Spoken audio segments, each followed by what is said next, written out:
Nous allons aborder dans ce tuto un monde bipolaire au temps de la guerre froide.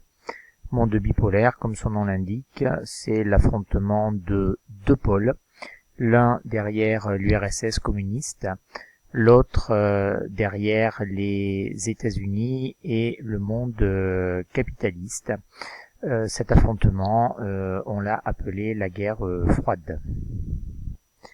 Cette photo d'ouverture est très symbolique de la guerre froide. Alors il s'agit d'une photo actuelle de la frontière entre la Corée du Nord et la Corée du Sud.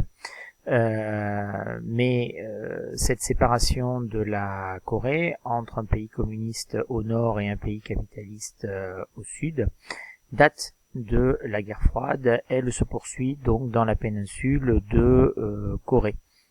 On peut la comparer à cette photo, qui est une photo du rideau de fer qui séparait l'Europe en deux du temps de la guerre froide à partir de 1946-1947. On voit les mêmes grillages avec les miradors qui surveillent une frontière censée être imperméable. Nous allons commencer par donner une définition de la guerre froide. Mais avant, il faut se replacer dans le contexte de la fin de la Seconde Guerre mondiale. Les Américains et les Soviétiques étaient les deux puissances qui ont mené à la victoire contre le nazisme hitlérien. Et à la fin de la guerre, les deux armées occupent chacune une partie de l'Europe, l'Europe de l'Est pour les soviétiques et l'Europe de l'Ouest pour les Américains. L'Allemagne, dont les frontières sont réduites, va être divisée en 4 zones d'occupation, données chacune en administration aux 4 vainqueurs de la Seconde Guerre mondiale. On voit ici en hachuré rouge la zone d'occupation soviétique qui comprend la capitale du Troisième Reich, Berlin, qui a elle-même été divisée en 4 zones d'occupation. Pour faire simple, Staline, au pouvoir en URSS, va essayer et réussir à imposer le communisme et un régime calqué sur l'URSS dans les pays de l'Europe de l'Est qu'il occupe. On le voit ici, donc la Pologne, la Tchécoslovaquie, la Hongrie, la Roumanie et la Bulgarie. Dès 1946, on va donc pouvoir parler d'un rideau de fer qui coupe l'Europe en deux, allant de la Baltique jusqu'à la mer Adriatique. La Yougoslavie étant un pays communiste qui n'est pas dans l'orbite de l'URSS parce qu'il n'a pas été libéré en 1945 par l'armée rouge soviétique. Et ce rideau de fer est de plus en plus imperméable aux populations qui ne peuvent pas aller d'un endroit à l'autre de l'Europe. C'est particulièrement vrai pour l'Allemagne, puisqu'il y a une coupure hermétique entre ce que l'on va appeler l'Allemagne de l'Est et l'Allemagne de l'Ouest. Revenons à la définition de la guerre froide. Il s'agit d'un affrontement qui touche tous les domaines. Il est à la fois idéologique, militaire, culturel, économique, mais il a la particularité de ne jamais déclencher une guerre frontale entre les deux blocs et en particulier entre les deux superpuissances, les États-Unis et l'URSS. Ceci pour une raison assez simple que l'on va appeler l'équilibre de la terreur, qui fait que les deux camps maîtrisent assez rapidement après la Seconde Guerre mondiale, déjà lors de la Seconde Guerre mondiale pour les États-Unis, on le sait, avec les bombardements sur le Japon, maîtrise l'arme nucléaire et qu'une guerre entraînerait une apocalypse nucléaire, c'est-à-dire qu'il n'y aurait pas véritablement de vainqueur dans tous les cas. Cet affrontement va donc se concrétiser dans des conflits périphériques ou des crises que l'on observe ici sur la carte. La guerre de Corée, le point de cristallisation de Berlin, on y reviendra, la crise de Cuba ou encore la guerre du Vietnam. Cette guerre froide est également un jeu d'influence planétaire puisque les deux grands vont essayer de s'agréger en permanence des alliés sur la scène internationale. On voit bien se dessiner ici les deux camps.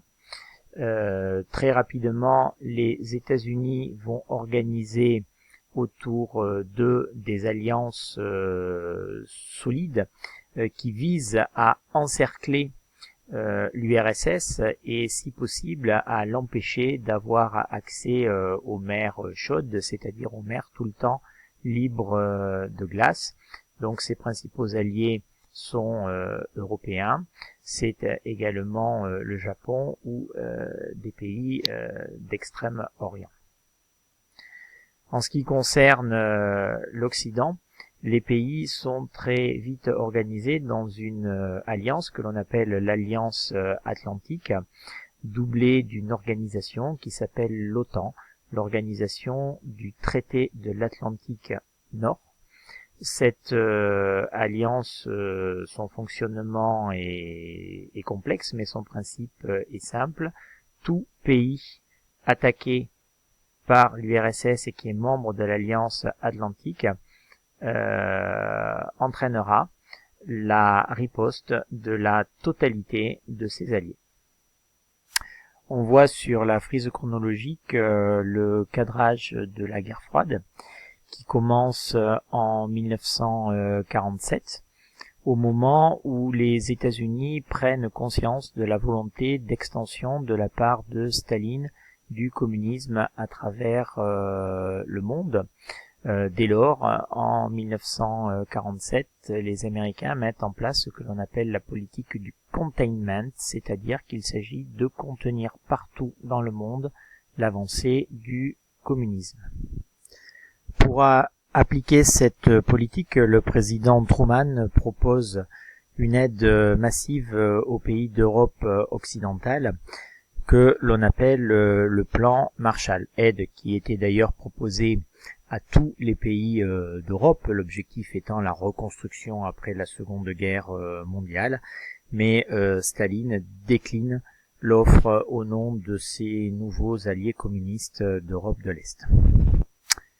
Toujours en 1947, face à cette politique américaine, le camp soviétique répond par ce que l'on va appeler la doctrine Jdanov, dénonçant le camp américain comme un camp impérialiste, imposant la domination des puissances occidentales sur le monde. Rappelons qu'en 1947, on est seulement au tout début du processus de décolonisation. L'un des lieux de cristallisation de la guerre froide est Berlin, où l'affrontement est quasi direct entre les deux blocs. Berlin, on l'a dit, bien que étant située au milieu de la zone d'occupation soviétique, a été elle-même divisée en 4 zones. Très rapidement, dès 1948, Staline va tenter de récupérer le secteur occidental de Berlin qui, pour lui, est comme une verrue à l'intérieur du bloc communiste. Il va donc tenter de mettre en place le blocus, il va mettre en place le blocus de Berlin en bloquant tous les accès terrestres au secteur occidental depuis l'Allemagne de l'Ouest. Les Américains vont répliquer par un immense pont aérien et finalement le blocus de Berlin sera un échec. Mais cet échec va entraîner la partition de l'Allemagne en 2 zones qui vont bientôt devenir des États, la République fédérale d'Allemagne à l'ouest et la République démocratique allemande à l'est. L'inconvénient pour le bloc communiste, c'est que la circulation entre Berlin-Ouest et Berlin-Est est relativement facile. Résultat, beaucoup d'Allemands de l'Est vont fuir à l'Ouest où ils espèrent de meilleures conditions de vie, et il s'agit surtout des populations les plus jeunes qui quittent l'Allemagne de l'Est. Dès lors, en 1961, les autorités de l'Allemagne de l'Est, avec le soutien de l'URSS, décident de la construction d'un mur hermétique entourant Berlin-Ouest pour empêcher les populations de RDA de fuir en RFA, où ils obtenaient d'ailleurs immédiatement la nationalité ouest-allemande. Ce mur est construit en une nuit, au mois d'août.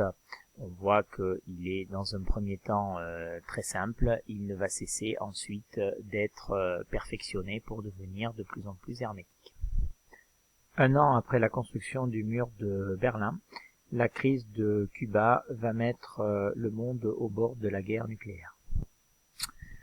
En 1959, Fidel Castro va chasser le dictateur de Cuba, allié des Américains, et mettre en place un régime communiste qui va être immédiatement soutenu par l'URSS. L'URSS, dont le dirigeant Khrouchtchev, va tenter d'installer des fusées nucléaires à Cuba. Cette installation des fusées nucléaires va rompre l'équilibre de la terreur, puisque le territoire américain et même la capitale Washington seraient directement menacés par l'installation de fusées nucléaires à moyenne portée à Cuba, qui se situe à quelques dizaines des côtes sud des États-Unis. Après que des avions américains ont repéré sur des cargos soviétiques qui allaient à Cuba des fusées, dont on supposait qu'il s'agissait de fusées nucléaires, les Américains mettent en place un blocus autour de Cuba. Et il va y avoir une tension extrêmement importante pendant quelques jours. La question était de savoir est-ce que les soviétiques forceraient le blocus américain, auquel cas Kennedy avait menacé d'utiliser l'arme nucléaire. Face à la peur des destructions nucléaires, la raison va finalement prévaloir. Les soviétiques vont accepter de retirer leurs fusées nucléaires de Cuba. À partir de cette crise, la course aux armements nucléaires va se poursuivre, mais les conflits vont être des conflits périphériques avec des armes classiques. On voit bien cet état de fait dans cette caricature où, en dépit des arsenaux accumulés de part et d'autre du rideau de fer, finalement on s'affronte avec des armes tout à fait classiques, pas des arcs et des flèches, vous l'aurez compris toutefois. Ces conflits périphériques vont se situer dans les pays du tiers-monde. L'un des plus connus est la guerre du Vietnam, qui oppose le Vietnam du Nord, soutenu par l'URSS et la Chine devenue communiste, et le Vietnam du Sud, soutenu par les Américains, soutenu financièrement puis militairement par les Américains. Guerre qui va finalement se solder par l'échec américain, le retrait des troupes américaines en 1973 et la réunification en 1975 du Vietnam sous la bannière communiste.